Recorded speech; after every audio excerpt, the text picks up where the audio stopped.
The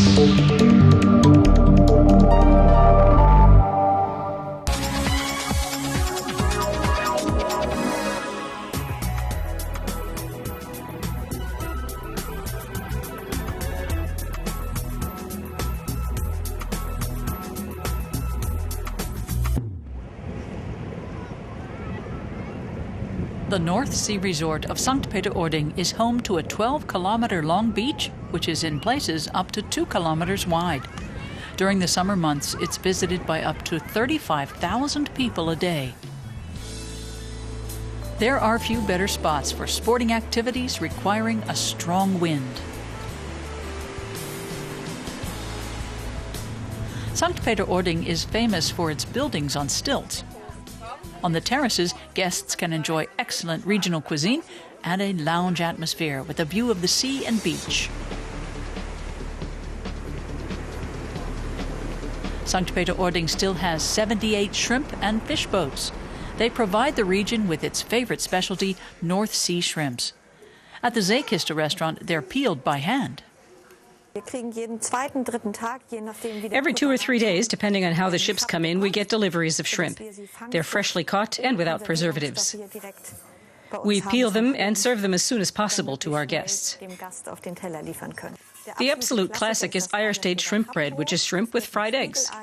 But we also serve the shrimp with fried potatoes and scrambled eggs, and a nice shrimp soup. It tastes absolutely delicious. At low tide, the buildings tower up above the beach on their stilts, but at high tide, the sea surrounds them, and they can only be reached by wooden bridges. Following heavy storms, the ocean discards a special treasure, chunks of yellow gold amber. Most pieces could fit under your little fingernail, but some are as big as your fist, so some people are lucky to find large ones. So taking a stroll on the beach is also a treasure hunt for amber, and many strike it lucky. Boy Jörns polishes the pieces of amber. He has also set up a small museum in St. Peter-Ording.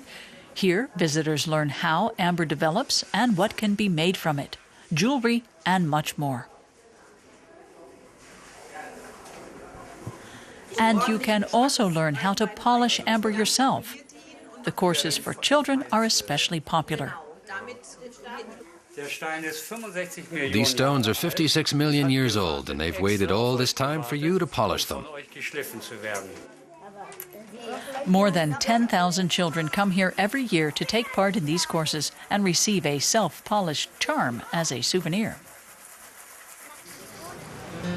There are also trips into the North Sea several times a day. The ferries connect the mainland with the so-called Halligen. A hallig is a small island, and because it has no protective dikes, its inhabitants are at the mercy of the sea.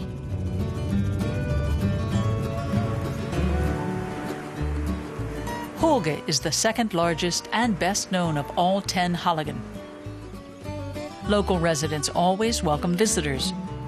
120 people live on Hooge in houses built on high mounds. Being on high ground helps keep them dry in case of flooding. The vastness of North Sea landscapes can seem surreal. The weather is unpredictable with no guarantee of sun, but there is always something to do. For example, you can visit the small town of Husum with its harbor, colorful gabled buildings, and narrow streets. Or the Eiderstedt Peninsula with its characteristic farms. This one is a museum and restaurant all in one. The restaurant is in what used to be the living area. The stables, hay barn, and the tool sheds took up a lot more space. Everything was under one roof with a special name. This building is called a Haubag. That's a local dialect term that means hay mountain, because the hay was stacked very high and seemed like a mountain. Around 1800, there were still about 400 such Haubags. Today, there are just 38.